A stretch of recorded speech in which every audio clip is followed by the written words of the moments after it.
kita, orang kita, orang kita setia selamanya membangun negara tercinta. Orang kita, orang kita, orang kita setia selamanya.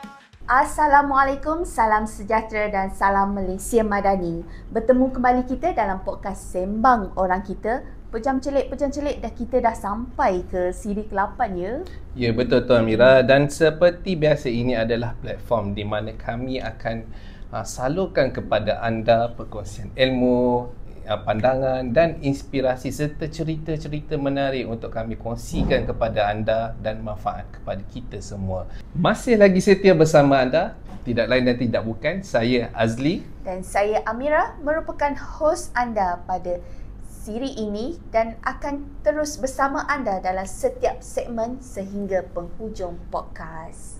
Baik Mira, kalau dalam siri yang lepas kita telah berada di Pusat Latihan Keluang Johor. Dan pada untuk siri kali ini pula kita telah berada di salah satu pusat latihan Jaguar, di Pusat Latihan Paya Bungo, bersempena dengan majlis perasmian pusat latihan ini yang telah dirasmikan oleh Kebawah Duli Paduka Baginda Tengku Ampuan Pahang. Dan di samping itu kami ingin mengucapkan jutaan terima kasih kepada semua penonton yang telah like dan subscribe media sosial Jabatan Kemajuan Orang Asli daripada siri 1 hingga siri ke-8. Amboi, berjalan saja ya kita Azli demi menyajikan paparan menarik buat semua penonton podcast. Kepada sesiapa yang baru menonton, podcast Sembang Orang Kita ini disiarkan sebulan sekali dalam platform YouTube Jaguar Malaysia. Kepada yang terlepas ataupun yang baru saja yang belum menonton kita punya siri-siri sebelum ini, anda saja boleh membuat carian di saluran YouTube dengan buat carian Jaguar Malaysia, dan jangan lupa untuk tekan subscribe untuk tidak terlepas. Dan seperti biasa, jangan lupa untuk follow semua platform media sosial Jabatan Kemajuan Orang Asli seperti di platform Instagram, YouTube, Facebook termasuk X untuk mengikuti perkembangan semasa yang berkaitan masyarakat orang asli. Baik Azli, tanpa kita melengahkan masa, kita ke segmen isu semasa. Untuk siri kali ini Azli, kita menjemput seseorang watak penting dalam pengurusan Jaguar. Ya, betul. Betul tu Mira. Kalau untuk tetamu kita pada kali ini bukan calang-calang orang juga. Seperti biasa untuk segmen kali ini kita akan mengupas isu-isu berkaitan pembangunan modernisasi orang asli, berkaitan dengan pendidikan dan juga berkaitan dengan kebajikan dalam masyarakat orang asli Mira. Okey, betul tu Azli. Topik kita ni sebenarnya sangat sesuai Azli dengan lokasi kita berada sekarang ni. Jadi tanpa membuangkan masa lagi, kita mempersilakan dan memperkenalkan kita punya tetamu istimewa kita, iaitu Puan Aslinawati binti Abdullah, iaitu pengarah bahagian pembangunan masyarakat Muda Insan dan Kebajikan orang asli. Selamat datang. Ya, terima kasih Amira. Sama-sama. Khabar baik. Okey Puan, seperti kita sedia maklumkan, kita berada di salah satu pusat latihan di bawah seliaan Jabatan Kemajuan Orang Asli. Mungkin Puan boleh kongsikan sedikitlah apakah peranan dan fungsi pusat-pusat latihan di bawah seliaan Puan. Okey. Terima kasih saya ucapkan kepada Amira dan juga Azli kerana menjemput saya dalam kita punya sesi podcast kali ini. So alhamdulillah, untuk makluman, di bawah bahagian Modal Insan dan Kebajikan kita ada terdapat 4 buah pusat. Okey, pusat yang pertama kita ada Pusat Intelek Pelajar Orang Asli. Yang ni lokasi dia itu di Rompin Pahang, yang mana PIPUA ni kita menempatkan iaitu pelajar-pelajar orang asli daripada tingkatan 1 sehingga tingkatan 5. So currently kita ada pelajar seramai lebih kurang 80 orang. PIPUA ni kita menyediakan pelbagai fasiliti kepada mereka. Itu seperti kita menyediakan pengangkutan kepada mereka, membolehkan mereka boleh pergi ke sekolah. Selain itu mereka juga mendapat wang saku dihitung sebanyak RM4 sehari. Ini adalah antara inisiatif yang kita berikan supaya ni mereka motivate untuk hadir ke sekolah.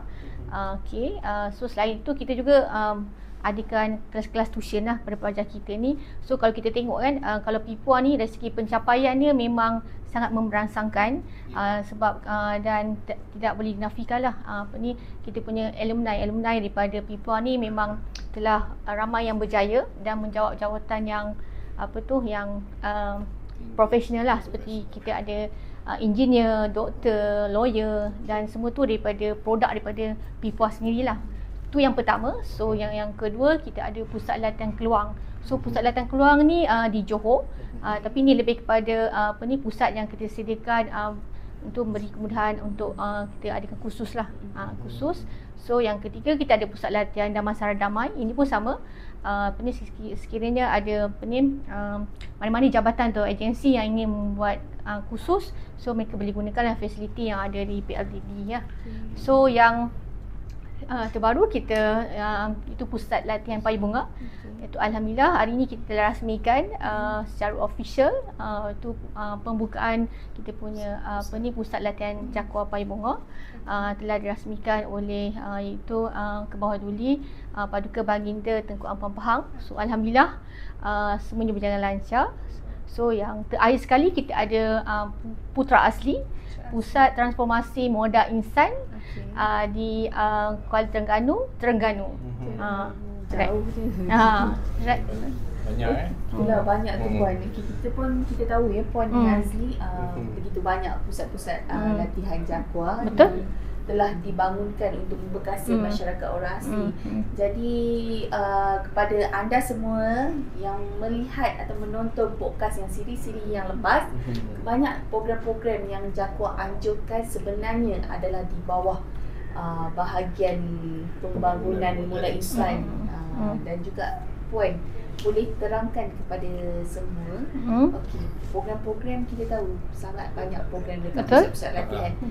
So boleh Puan terangkan sedikit mengenai program-program yang khusus yang ada di pusat-pusat latihan Jakwa. Okey, terima kasih Amira. Okey, untuk makluman memang kita tak nafikan pendidikan ni memang kita bagi penekanan lah dalam program-program yang kita adakan, sebab kita percaya dengan pendidikan lah kita boleh mengubah sesuatu kaum itu kan. That's why kalau kita tengok kan yang dua pusat yang kita ada ni, itu pusat TVET, PIPUA dan juga Putra Asli ni memang kita memberi fokus kepada pendidikan lah. Pendidikan. Okey. So kalau kita tengok tadi program-program yang kita adakan sebelum ni, iaitu kita ada program Anugerah Murid Cemerlang. So yang ini pun memang antara program yang memang kita adakan setiap tahun lah. So kat sini program yang kita buat ni sebenarnya kita nak mengiktiraf lah itu pelajar-pelajar orang asli yang cemerlang dalam bidang akademik. Selain kita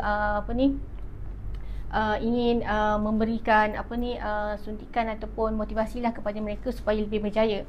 So kalau kita tengok daripada pencapaian SPM dengan STPM baru-baru ini, kita dapati bahawa terdapat peningkatan dari segi pencapaian akademik. Kalau sebelum ni kita tengok SPM, pada pelajar kita yang berjaya mendapat 5A ke atas ada 88 orang saja.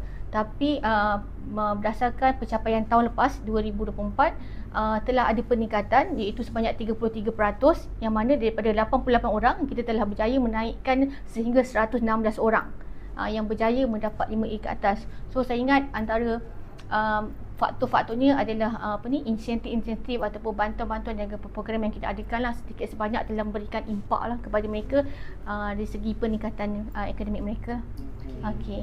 So selain daripada itu, kita juga ada program-program lain yang kita buat. Contoh program outreach outreach kerjaya, outreach pendidikan. Yang ni memang kita bersama dengan di daerah dan negeri, kita ada melaksanakan program-program motivasi kepada pelajar orang asli di peringkat sekolah rendah, sekolah menengah, dan juga kita ada juga program Jom Masuk You, Hala 7, SPM. So antaranya lah program-program yang Moda Insan yang kita buat lah di bawah bahagian saya lah. Kalau untuk yang pusat latihan di PLPB ni, khusus apa yang dianjurkan di sini? Okey, untuk makluman ni, Pusat Latihan Payung Bunga ni kita memberi fokuskan kepada bidang jahitan. Bidang jahitan di mana Pusat Latihan Payung Bunga ni adalah simbolik kepada pusat TVET orang asli yang pertama. That's why lah. So mana-mana yang ada di kalangan belia atau belia manis yang berminat untuk belajar berkaitan dengan kemahiran dan bidang jahitan, so mereka bolehlah mendaftar. Jadi dia tak terbuka kepada wanita belia wanis sahaja, belia dan belia wanis belia sahaja juga. So belia, para belia orang asli sana luar sana boleh join. Boleh Pusat latihan Payung Bunga. Betul. Kita tahu suatu hari nanti boleh jadi perika fashion. Betul. Memang kita fokuskan kepada bidang jahitan. Okey, begitu banyak inisiatif yang telah diusahakan oleh pihak JAKUA melalui bahagian pembangunan modal insan dan kebajikan dalam meningkatkan taraf hidup orang asli lah. Jadi soalan terakhir Puan, mungkin Puan boleh sharekan kepada kami way forward atau hala tuju pusat-pusat di bawah sediaan Puan.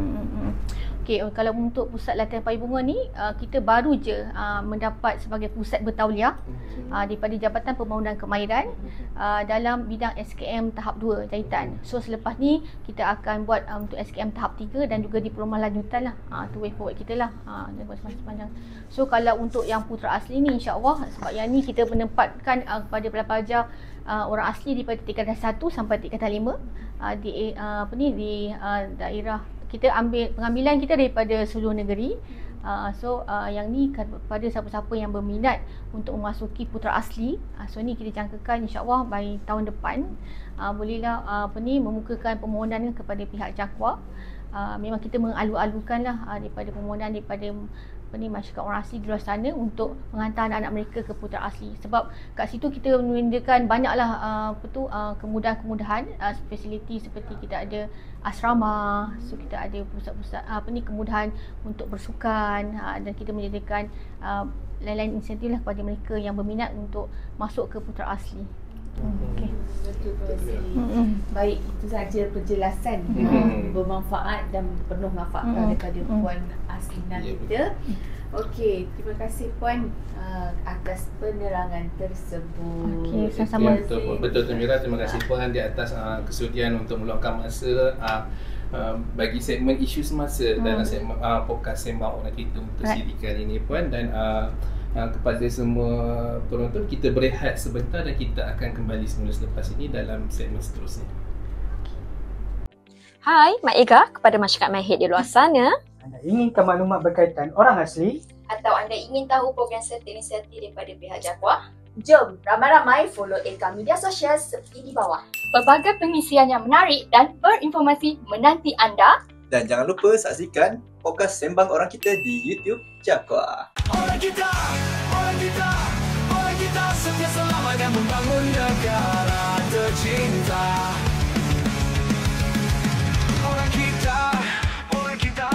Orang kita setia selamanya. Masih lagi setia bersama kami, kita kembali untuk segmen kedua iaitu segmen program. Kepada yang baru sahaja menonton podcast pada siri ini, kita kongsikan program highlight yang dilaksanakan oleh JAKUA. Ya, betul Tuan Mira. Dan untuk pengetahuan semua penonton, semua inisiatif-inisiatif yang telah dilaksanakan oleh JAKUA ini merupakan inisiatif-inisiatif yang memang khusus kepada masyarakat orang asli. Dan nak tahu tak apa program-program yang kita telah laksanakan sepanjang bulan September ini? Mari kita tengok sama-sama video yang telah dirangkumkan kepada anda semua.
kita boleh lihat ya sedutan video sebentar tadi ialah salah satu antara inisiatif dan usaha Jakwa dalam memartabatkan masyarakat orang asli. Ya, betul Tuan Amira, dan semoga segala usaha yang telah dilaksanakan oleh Jabatan Kemajuan Orang Asli ini akan memberi manfaatlah kepada semua, khususnya kepada masyarakat orang asli. Okey, baiklah Amira, dan kepada semua penonton, kita berehat sebentar dan kita akan kembali semula di dalam segmen yang lebih menarik sebentar lagi. Orang kita, orang kita, orang kita setia selamanya membangun negara tercinta. Orang kita, orang kita, orang kita setia selamanya. Kembali lagi kita dalam podcast Sembang Orang Kita siri ke-8. Dalam segmen tradisi ni ya Azli dan semua, saya nak bawa anda semua melawat satu tempat ni. Okey Mira, kat mana kita nak bawa semua penonton kita pula kali ni? Kita nak melawat kampung orang asli Pos Iskandar Berpahang. Nak tahu ada apa kat sana? Jom kita saksikan rangkuman video yang telah disediakan. Saya Batin Noria bin Abbas daripada Pos Iskandar, Tasik Bera. Saya daripada suku kaum Semelai, di mana kami mengamalkan adat Semelai, iaitu adat campuran adat Temenggung dan Pepatih. Jadi apa yang saya pakai ini ialah merupakan pakaian adat Tok Batin lah. Dia serba hitam, ya, dan dia ada dia punya tanjak, ya, atau tengkolok, dan ada selepang kuning lah. Jadi itulah yang menggambarkan masyarakat suku kaum Semelai di Malaysia. Ini adalah merupakan balai adat suku kaum Semelai. Binaannya dia buat daripada kayu-kayu bulat di hutan, kayu-kayu yang terpilih lah, ya. Dan atapnya sama ada daripada daun palas ataupun daripada daun serdang. Jadi lantai buluh, dan di dalam balai adat ni dia ada protokol dia lah, aturan dia, di mana tempat duduk semasa upacara adat tu dah ditentukan kedudukan masing-masing. Di mana ni tunjuk langit, ni yang tengah ni tunjuk langit, itu adalah tempat duduk Tok Batin, ya, ataupun orang yang akan memutuskan adat lah. Di tengah tu dah ada tikar adat. Di tikar adat ni adalah tempat di mana upacara adat tu berjalan. Kalau nikah kahwin, maka pasangan mempelai itu akan duduk di tikar adat dan akan ada pulut kuning. Pasangan pengantin itu akan ada pengapit dia, dibawa suatu percakapan, iaitu percakapan adat untuk menyampaikan niat dan maksud majlis berkenaan lah. Jadi yang lain tu saudara mara atau waris akan duduklah di persekitaran adat. Biasanya dalam balai adat ni yang berkaitan dengan urusan adat saja dibenarkan berada di balai adat lah. Jadi yang lain-lain tu mungkin dengan tugas-tugas lain lah, menyediakan juadah, masakan dan sebagainya. Ya, jadi apabila acara adat tu berjalan, maka yang wajib ada di situ ialah Tok Bomo atau Tok Puyang. Kalau berkaitan dengan Tok Mudim lah. Jadi balai adat ni kedudukannya mengikut kepada cita rasa masing-masing lah. Di mana ada ikatan yang beradat dengan ikatan tak beradat. Jadi yang ada di sini ialah ikatan yang beradat. Ini dipanggil ikatan genggam kerak atau genggam kera lah. Bila ada wujud ikatan ni, maka balai itu adalah merupakan balai yang beradat. Maknanya upacara adat boleh dijalankan. Tak bolehlah diikat sembarang jenis ikatan. Kedudukan balai adat ini, keluasannya mengikut kepada keperluan balai adat, di mana balai adat yang kita ada sekarang ni boleh menampung sehingga 30 orang lah satu masa, ataupun lebih sedikit lah mengikut kepada upacara. Jadi segala urusan adat, pertemuan, perbincangan bolehlah dibuat di balai adat. Pembinaan balai adat ni tempoh masa yang diperlukan tergantung pertama sekali kepada saiz lah. Saiz ke balai adat itu. Kalau lebih besar balai adat tu, maka lebih lamalah masa untuk membina dia. Dan balai adat ni dia ada dua jenis sebenarnya. Satu balai adat yang disambung ke rumah kediaman atau tempat tinggal. Dan yang kedua adalah kita panggil balai tunggal, yang mana balai itu balai bangunan binaan balai sahaja, tidak ada bangunan lain yang dicantumkan. Jadi yang kedua, masa yang diambil juga bergantung kepada bahan-bahan binaan tu, sama ada banyak tersedia di kawasan berhampiran ataupun kena diambil daripada tempat yang jauh lah. Bahan binaan seperti kayu, atap, rotan dan sebagainya. Tapi bagi balai adat ini, yang saiznya yang saya ada ni, dia mengambil masa sekurang-kurangnya tempoh 2 hingga 3 bulan. Ini juga bergantung kepada tenaga kerja lah. Kalau tenaga kerja tu ramai, sebulan dah siap. Tapi kalau 2 orang, 3 orang tu mungkin makan masa 2-3 bulan macam tu lah. Bahan binaan ni pun bahan daripada kayu yang terpilih lah. Tiang dia daripada kayu cengal ataupun kayu resak ataupun merbau, ya. Kalau bahan binaan tu senang, cepatlah kita boleh siapkan balai adat ni. Pembinaan balai adat sebelum balai adat ni dibina, kalau tapak itu sudah pun digunakan untuk binaan lain, maksudnya tapak sudah digunakan untuk mungkin bangunan rumah, mungkin store dan sebagainya, maka tapak itu tidak perlu melalui apa-apa petua, firasat ataupun spiritual lah. Tapi kalau tapak itu tapak baru, ya, tapak baru yang belum pernah digunakan untuk mendirikan bangunan, maka ada sedikit spiritual yang perlu dijalankan, iaitu antaranya kita boleh buat petua ataupun kita boleh panggil Tok Bomo atau Tok Puyang untuk melihat tapak tu sama ada sesuai atau tidak. Dan kita sendiri juga boleh menilai tapak itu sama ada dia sesuai atau tidak. Orang Sembalai kata sama ada celaka atau tidak lah. Mana celaka ni dia akan mendatangkan musibah lah. Antara perkara yang kita boleh tengok, adakah tapak tu dikelilingi oleh busut jantan. Kalau dikelilingi oleh busut, 3 atau 4 busut, bangunan di tengah-tengah, maka itu tak boleh. Itu dia kata tapak tu tak sesuai dan boleh mengakibatkan musibah lah. Satu lagi, lidah jin, di mana ada paya yang mengunjur ke binaan tu dipanggil lidah jin. Ini pun tak boleh. Yang keduanya ialah naga berkarat, dia panggil. Naga berkarat maknanya dia ada paya yang ada daratan di tengah-tengah. Itu dia panggil naga berkarat. Itu pun tak boleh. Ataupun satu lagi dekat yang kita boleh lihat secara fizikal ialah dia kata tanah yang Allah. Yang Allah mana yang kalah lah. Mana tanah tu keliling dia tinggi tapi tengah-tengah kita bina rumah tu dia rendah daripada tanah di tepi tu. Maka tanah tu tak boleh. Itu tanah yang kalah lah, maknanya antara tanah yang tak boleh dibina. Jadi antara spiritual yang boleh dijalankan, satu petua, satu menggunakan khidmat Bomo atau Tok Puyang lah, Tok Pawang. Dan yang keduanya melalui petua. Melalui petua, kita boleh dengan niat kita minta nak bina bangunan, lepas tu kita pacak daripada kayu-kayu kecil, kerangka untuk buat rumah lah. Kita tidur malam, kita tengok kita mimpi apa. Alamat dibagi dalam mimpi. Kalau kita kata kita mimpi bunuh haiwan yang besar lah, macam rusa ke, gajah ke seladang, maka tapak tu tidak sesuai untuk dibuat binaan. Tapi kalau kita mimpi biasa-biasa saja, mimpi budak ke mimpi kubur, mimpi orang meninggal, itu tak jadi masalah. Maknanya tapak tu boleh diteruskan dengan binaan bangunan rumah ataupun balai adat.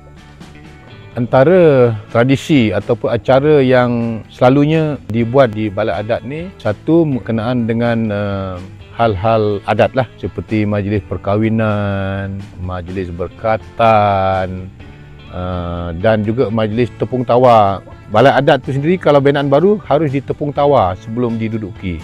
Lepas tu dia pula ada lagi acara apa dia panggil basuh balai yang akan melibatkan tarian balai dan sebagainya lah. Dan acara lain yang boleh dijalankan ialah selain daripada majlis adat tadi, dia digunakan sebagai fungsi sebagai mahkamah adat. Sekiranya berlaku pertelingkahan, pergaduhan dan perbuatan melanggar adat seperti mencuri ke, menipu, memfitnah dan sebagainya, maka balai adat ni akan digunakan untuk tempat perbicaraan kepada pelanggaran adat dan akan dijatuhkan dia punya hukum hakam dia lah, merupakan denda dan sebagainya. Jadi denda ni mengikut kepada jenis kesalahan lah, ada yang berat, ada yang ringan. Kalau bergaduh suami isteri nak bercerai pun juga ya diputuskan di balai adat. Itu dari segi adat lah. Tapi dari segi lain, balai adat ni juga digunakan sebagai tempat untuk menyambut tetamu. Kalau orang bertamu ke rumah orang Semelai, kalau yang ada balai, sebelum masuk ke ibu rumah, ke dapur, maka dia akan dilayan di balai adat dulu. Kalau ibu rumah tu mungkin ada privacy ataupun ada pantang-pantang, jadi kita layan tamu di balai adat dulu. Selain daripada itu, balai adat ni juga digunakan untuk menceritakan cerita penglipu lara, legenda, mitos dan sebagainya kepada anak-anak atau cucu-cucu. Mungkin untuk mewariskan ilmu dan sebagainya juga boleh dibuat di balai adat lah. Pertukangan tangan ya, kalau nak buat lukah ke, tengkalak ke, nak buat apa-apa pertukangan tangan seperti sarung ulu parang pun dibuat di balai juga, di balai adat. Juga digunakan untuk muzik lah, yang mana Semelai ada satu tarian apabila ada majlis kenduri kahwin, sunat, dia ada satu majlis berhibur dengan menggunakan muzik. Dan balai ini digunakan juga untuk tempat menari lah. Itu sebab dalam Semelai dipanggil tarian balai. Sebab tarian tu dibuat di balai. Itulah jadinya antara fungsi-fungsi balai adat yang lama. Tapi fungsi yang baru ni, balai adat ni juga boleh digunakan untuk buat mesyuarat, ya, buat perbincangan, buat perjumpaan, ataupun untuk bersantai, mengurangkan tekanan atau release tension juga boleh. Dia bebas lah. Maknanya kita boleh santai. Balai adat ni kalau kita lihat dari segi peranan dan fungsi dia kepada masyarakat, pengaruhnya sebenarnya begitu besar. Sebab dalam masyarakat Semelai, kehidupan kita, perangai, tabiat, perbuatan, semuanya dalam lingkungan adat. Ya, maknanya segalanya dipantau oleh adat. Kalau mencuri, ini hukumnya dan sebagainya. Kalau nak nikahkan, maknanya fungsi balai adat ni memang begitu besar pengaruhnya. Jadi segala aktiviti adat dan sebagainya, pendek kata kehidupan masyarakat orang asli Semelai ini, sekiranya ada masalah dalam kehidupan harian, maknanya kunci itu ataupun pemutusnya adalah di balai adat. Dia ni macam satu bangunan ataupun satu institusi yang mengawal kehidupan penduduk lah. Maknanya kalau kehidupan perangai dia tak melanggar adat, tak apalah, maknanya dia tidak akan diheret untuk ke balai adat untuk buat perbincangan dan juga hukuman adat. Tapi kalau yang melanggar adat tu, di balai adat ni lah dia akan membicarakan tentang mungkin tak puas hati, mungkin ada pertikaian mengenai hak milik tanah, mungkin ada pertikaian mengenai harta dan sebagainya, ya. Itu yang moden lah. Dan mungkin juga dia tak senang dengan perbuatan jiran sebelah yang mungkin mengganggu kehidupan dia dan sebagainya. Mungkin ada ciri-ciri fitnah memfitnah ke. Jadi segalanya penyelesaiannya akan dibuat di balai adat. Sebagaimana undang-undang luar lah, kita ada balai polis, kita ada mahkamah. Jadi fungsi balai adat ni merangkumi semua sekali. Jadi apabila timbul satu isu, dibicarakan, tujuannya adalah untuk menenangkan keadaan dan juga untuk memastikan kehidupan masyarakat orang asli Semelai ni harmoni. Jadi kita tak benarkanlah kalau berlaku usik-mengusik, timbul pertelingkahan, kita tak mahu dia dibiarkan begitu saja sebab dia akan menzahirkan dendam antara satu sama lain, tak puas hati dan sebagainya, sabotaj. Jadi balai adat ni adalah tempatnya, saya boleh kata, memberi keadilan dan juga keseimbangan lah pada masyarakat. Jadi bagi saya besar jugalah fungsi balai adat ni kepada masyarakat orang asli Semelai. Okey, cantik balai adat suku kaum Semelai ni, Kamira. Jadi sebelum ini kita biasanya untuk mengenali masyarakat orang asli, kita akan kenal mereka melalui tarian sewang, permainan. Tetapi kita lupa di sebalik itu ada juga balai adat yang diwarisi oleh nenek moyang masyarakat orang asli kepada masyarakat orang asli sekarang, Kamira. Jadi saya merasakan inilah adalah satu warisan yang perlu dipelihara. Kamira, Betul tu Azli. Kepada anda semua yang mana yang nak belajar adat dan tradisi masyarakat orang asli, boleh buat lawatan ke kampung orang asli di Semenanjung Malaysia. Ya, betul tu. Dan untuk makluman semua penonton, termasuk jugalah sama ada anda seorang pengkaji ke atau bahasan untuk melaksanakan program-program di perkampungan orang asli, sebelum memasuki ke perkampungan orang asli, anda perlulah mendapatkan kebenaran untuk memasuki di kawasan penempatan orang asli terlebih dahulu. Dan tuan-tuan, puan-puan boleh memuat turun borang yang telah disediakan oleh pihak jabatan di dalam boleh melayari website Jabatan Kemajuan Orang Asli, muat turun, hantar borang tersebut dan dapatkan kebenaran. Selepas dapat kebenaran tu barulah boleh masuk ke penempatan orang asli. Okey Mira, kita berehat sebentar dan kita akan kembali di dalam segmen seterusnya Mira ya. Boleh? Okey. Orang kita setia selama dan membangun negara tercinta. Orang kita setia selamanya. Masih lagi bersama kami dalam podcast Sembang Orang Kita siri ke-8 untuk segmen usahawan. Untuk segmen kali ini kita nak bawa anda semua healing ke satu tempat yang menjanjikan view cantik dan mendamaikan jiwa. Wow, macam menarik lagi kalian eh. Kalau yang dalam siri yang lepas kita best untuk shopping dan kali ni kita sekali lagi pergi ke pot healing. Okey Mira, mungkin Mira boleh share kan kepada semua penonton kita kat mana potnya. Okey, pot healing kita ni dikenali dengan Chalet Kampung Bersah Kuala Mu. Okey. Chalet ni menjanjikan pengalaman dan view yang sangat cantik. Okey, baik, tanpa membuangkan masa, jom kita saksikan video yang telah disediakan. Nama saya Idris Bindung. Saya berasal di Kampung Bersah lah. Saya suku kaum Temia. Chalet Kuala Mu ni lebih kurang dalam kita cakap 10 tahun lah. Kita mula-mula buka dekat Kampung Bersah ni lah. Tahun 2017. Saya pun dah lupa hari bulan tu. Bulan tu pun saya lupa dah. Sebab saya ni dah tua, tak ingat kan. Sebelum kubik kita buka dah. Lepas kubik tu kita jaga 1 tahun. Lepas tu masa kubik tu kita tutup dalam 2 tahun. Ini lebih kurang dalam 25 bilik lah. Ini kalau satu bilik tu dalam selesanya dalam 3 orang. Macam kita sediakan, dalam tu ada tilam ada 3. Tilam single. Air selimut ada 3, mantal 3. Kalau dulu kita kita buat jalan hikingan kalau dulu, tapi sekarang kita tak buat lah. Cuma pengunjung datang sini cuma mandi-mandi, tidur sini, balik aja. Itu sajalah. Sini pejabat je kita buka tak kira pagi sampai perang orang kata 24 jam. Tak kira hari Minggu ke, tak kira hari biasa ke, cuma kita buka aja. Kadang-kadang setengah orang yang tak booking tu ada yang orang masuk.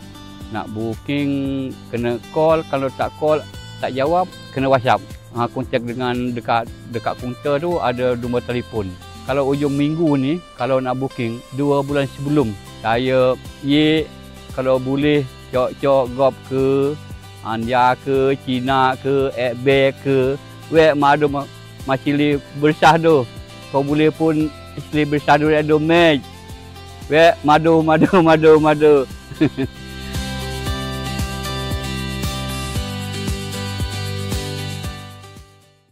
Okey, sungguh indah pemandangan yang ada di Kampung Bersah Mira dan saya rasalah saya sebagai rakyat Malaysia saya sangat berbangga kerana di Malaysia ini kita masih ada lagi tempat seperti di Kampung Bersah yang memiliki pemandangan yang indah, yang permai dan mendamaikan, yang menjanjikan pengalaman yang berbeza kepada setiap pengunjung yang datang. Betul tu Azli. Jangan lupa Azli, ajak family dan kawan-kawan untuk datang ke Kampung Bersah. Okey, baik, kita berehat sebentar dan kembali dengan topik yang istimewa dalam segmen Ikon Kita. Hai, Mak Ega kepada masyarakat MyHead di luar sana. Anda inginkan maklumat berkaitan orang asli? Atau anda ingin tahu program serta-inisiatif daripada pihak JAKWA? Jom ramai-ramai follow Eka media sosial seperti di bawah. Pelbagai pengisian yang menarik dan berinformasi menanti anda. Dan jangan lupa saksikan podcast Sembang Orang Kita di YouTube JAKWA. Orang kita setia selama dan membangun negara tercinta.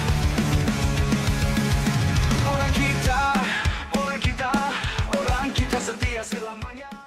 Baiklah, nampaknya kita telah pun sampai di segmen yang terakhir iaitu segmen Ikon Kita. Dan sekali lagi Mira, kepada semua penonton kita yang baru sahaja mengikuti kita di platform YouTube, segmen Ikon Kita ini adalah kita akan mengetengahkan ikon, tokoh atau mana-mana individu orang asli yang telah berjaya atau menyumbang bakti kepada masyarakat orang asli, seterusnya memberi inspirasi kepada kita semua ini.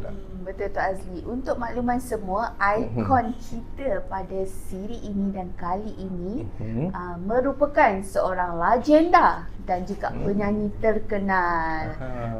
Dan siapa sangka ya Azli, penyanyi terkenal dengan lagu Rinduku Tiada Berteman ini merupakan orang asli sendiri. Betul. Okey, bukan calang kita bawa untuk segmen ikon kita. Baik, tanpa kita melengahkan masa lagi, mari kita saksikan video rangkuman istimewa ini. Terpaksa terima walau kering air mata. Okey, nama Atuk Itam Bangladesh, nama yang sebenarnya. Orang panggil Itam Jalmol.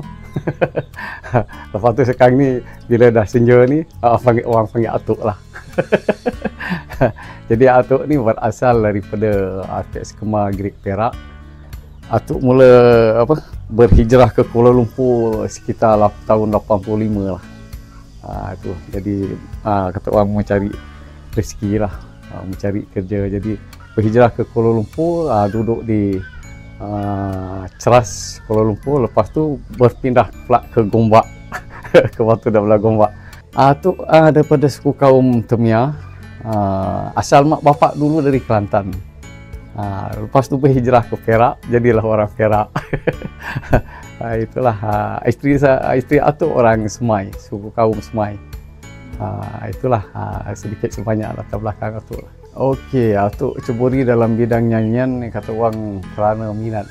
Pertama kerana minat lah. Minat masa kecil tu sebab kita minat dengan lagu. Minat dengan lagu dan tengok masa tu Atuk kecil lagi. Jakwa buat program di tempat Atuk di RTS Kemar, dulu tengah khoftan tebal lagi. Dia orang bawa artis. Pertama masa tu Saleha Hamid dengan lagu Penasaran dia. Jadi ada dengan artis-artis lain, Atuk pun dah tak ingat siapa. Jadi dekat situ lah Atuk tengok, okey juga jadi penyanyi ni, orang tengok kita ramai. Jadi timbullah situ minat. Bila timbul satu minat, satu masa dalam kelas tu, cikgu dia, satu masa tu dia buat lah satu macam program santai-santai lepas kelas tu kan. Lepas tu dia tanyalah minat masing-masing apa nak jadi. Jadi push dia tanya kat saya, Itam, awak kalau dah dewasa nanti awak nak jadi apa? Saya nak jadi penyanyi. Saya cakap macam tu. Jadi apa yang saya cakap kat cikgu masa tu, itu yang saya usaha. Jadi saya fikir kalau saya tak berjaya, saya menipu cikgu saya. Jadi saya kena usaha sampai saya berjaya. Baru saya tak tipu cikgu saya. Macam tu. Jadi itulah bermulanya minat saya dalam bidang sini. Pergi pula duduk di Gombak, ada kat situ pula Jakwa anjur satu program pertandingan. Bakat orang asli lah. Jadi Atuk pun menyertai lah. Tapi kalah lah dalam pertandingan tu. Tapi Atuk tak kisahlah sebab bukan nak target nak menang, target nak biasakan diri atas pentas. Itu aja. Lepas tu dekat situlah bermulanya diajak pergi ke mana-mana lah dengan satu band dulu di Gombak, namanya band dia Honesty. Dalam Honesty itu pengurus dia mendiang saudara Sondol Jorong, atau kami panggil namanya Sam, ataupun kami panggil dia bos. Jadi dialah bawa kami ke sana kemari. Masa tu kira kenduri kahwin lah. Ada kahwin je pergi, ada kahwin pergi. Bukan pergi kerana nak berjoget, kerana Atuk nak biasakan diri dalam bidang nyanyian, nak biasa dengan masyarakat. Itulah nak cari pengalaman lah kata orang. Lepas tu lama juga Atuk berusaha nak jadi penyanyi, audition sana, audition sini, tak jadi-jadi. Tak jadi-jadi. Macam-macam company lah masuk buat audition, semua tak jadi-jadi. Tapi satu masa tu Atuk dah kata orang fikir kita dah dewasa, mula Atuk masuk cari balik, bekerja balik lah. Bekerja mula-mulanya saya bekerja sambilan di Kementerian Kesihatan di Gombak. Selama 3 tahun, lepas tu berhenti, saya masuk kerja swasta. Tapi bila target saya ni tadi, bila dah umur dah menjangkau 20-an ke atas, saya fikir saya tak nak aktif lagi lah dalam bidang nyanyian. Tapi kata orang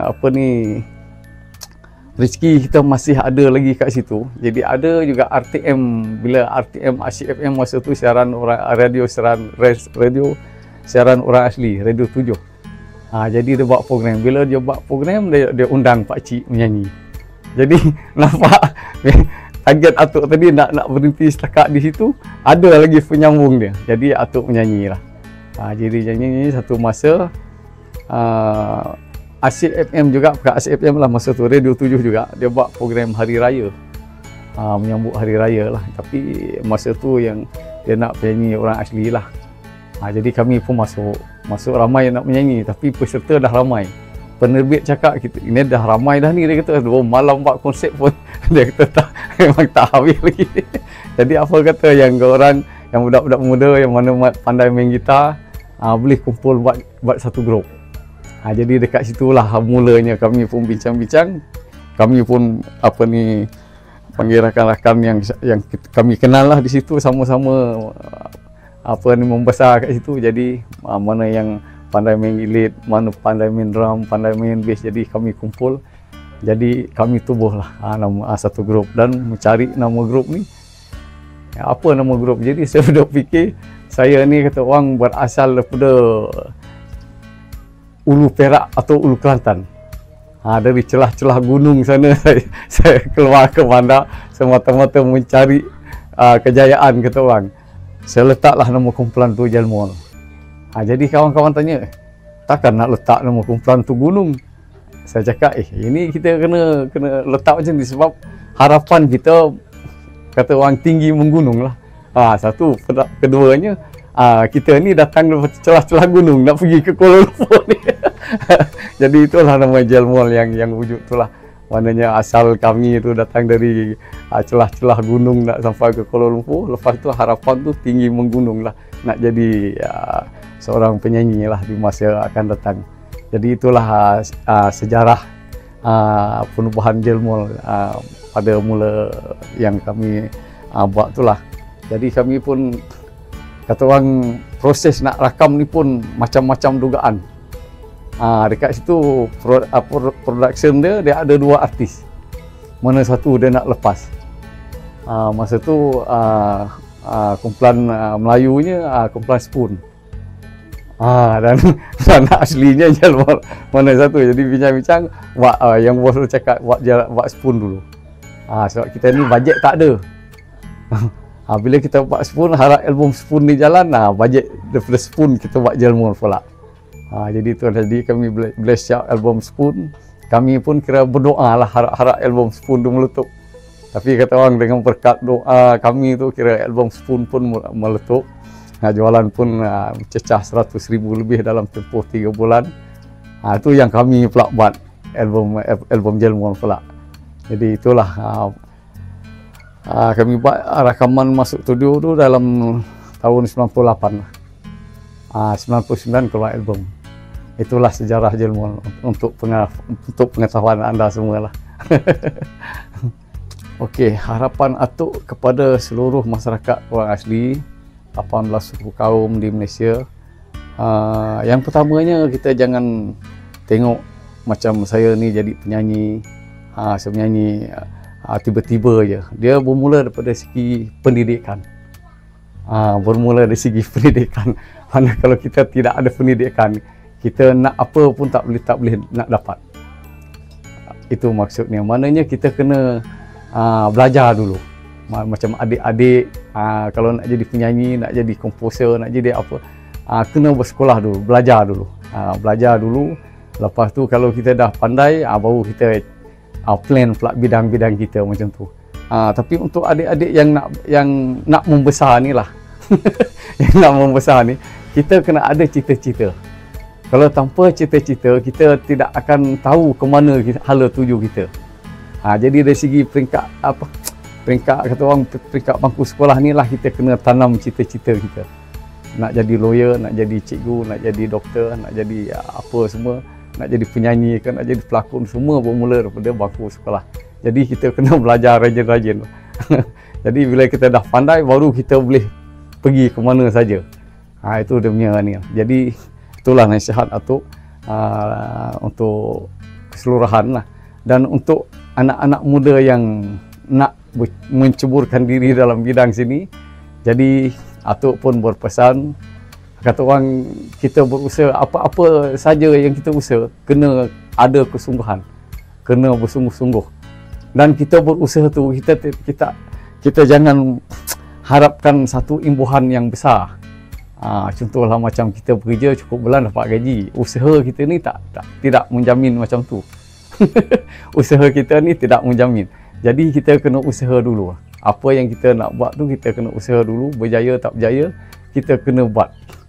Itu dia punya contoh. Macam ada ramai di kalangan artis-artis orang asli, bila dah ada nama, bila macam dia gagal lah, tak popular ke ataupun tak kaya ke. Jadi dia terasa putus asa lah. Sebenarnya kita kena berusaha. Kata orang, tidak ada kerja yang kita masuk, daftar nama, dia bayar gaji dulu baru kita masuk kerja. Kita kena bekerja dulu cukup bulan baru dia bayar gaji. Jadi usaha pun macam tu lah. Kita kena usaha dulu sampai kita dah berjaya baru kita nampak hasil. Macam tu lah usaha ni. Jadi ramai yang tengok anak-anak orang asli yang ada bakat, cuma diorang lemas dari segi pendapatan lah bila turun dalam bilang nyanyian ni. Tengok duit tak ada, popular tak ada, glamour tak ada, jadi mudah putus asa. Sebenarnya benda ni kita berusaha, macam Atuk cakap tadi, kita jangan fokus ke duit, kita kena fokus kepada kita nak berjaya. Itu. Jadi duit tu akan datang kemudian. Jadi kejayaan kita ni jangan kita jadikan diri kita bekerja untuk cari duit. Kalau boleh kita berusaha biar duit cari kita lepas tu. Kita duduk rumah tapi duit cari kita. Itu kita kalau kita berusaha lebih. Tapi kalau kita pilih bekerja, memang sepanjang itulah kita bekerja. Jadi usaha ni lain. Kalau kita berusaha lebih gigih, duit akan cari kita, bukan kita cari duit. Itu contohnya. Jadi kalau boleh, harapan Atuk lah kepada masyarakat orang asli, kata orang, kesungguhan tu kena ada. Apa-apa bidang sekalipun kita kena berusaha lah. Jangan putus asa lah. Itu pesanan Atuk. Lepas tu mana yang nak buat lagu, yang cipta lagu, yang rakam lagu, kalau boleh, kalau tak tahu apa-apa, boleh rujuk pada Atuk, daftar lagu kepada tempat yang berkenaan supaya hasil kita akan dapat. Ini ramai komposer-komposer orang asli yang cipta lagu, rakam lagu tapi tak daftar lagu mereka. Jadi kita dah rugi kat situ. Itulah hasil yang kita nak dapat sebenarnya. Selagi kita tidak daftar, selagi itulah kita tidak dapat hasil. Tapi kalau kita dah daftar lagu tu sebagai hak kita, kita akan dapat hasil. Jadi itulah pesanan Atuk kepada penggiat-penggiat seni, masyarakat orang asli. Sebab ramai yang Atuk tengok yang cipta lagu bagus, Atuk dengar pun lagu sedap, bagus, tapi sayang dia hanya setakat di situ saja. Jadi kalau kita dah daftar lagu kita ni, lagu kita ni akan dirakamkan oleh siapa-siapa. Jangan pelak kedekut. Siapa nak rakam, boleh rakam, tak ada hal. boleh nyanyi, tak ada hal. Jadi kebanyakan dia dengar, dia curi lagu saya lah. Sebenarnya itu bukan perkara curi. Kalau kita ni tak pandai nyanyi, cuma pandai cipta lagu, kita boleh bagi orang lain pandai nyanyi, dia nyanyi lagu kita. Jadi yang pentingnya kita masuk je. Hasil yang kita nak, bukan nak kata orang curi lagu kita. Kita nak hasil tu masuk kat kita. Itu dia punya ni lah. Mana lagi ramai orang nyanyi lagu kita, lagi banyaklah hasil yang kita dapat. Itu contohnya. Jadi kalau boleh fikiran macam tu, kalau boleh tolong buanglah. Jadi kita ni bukan saja duduk dalam industri musik ni, bukan saja penyanyi, komposer pun kita boleh jadi, penulis lirik pun kita boleh jadi, penerbit artis pun boleh kita jadi. Jadi semua bidang dalam ni luas sebenarnya, bukan setakat jadi penyanyi saja. Mana yang tak pandai menyanyi, dia pandai cipta lagu, dia boleh duduk dalam bidang-bidang sini ni. Jadi sama-sama kita naik. Itulah pesanan Atuk kepada semua penggiat seni tanah air lah. Itu saja. Terima kasih. Itu dia Mira, perjalanan seni seorang legenda daripada masyarakat orang asli yang tidak hanya meninggalkan kesan tetapi dia telah membekas di jiwa setiap pendengar.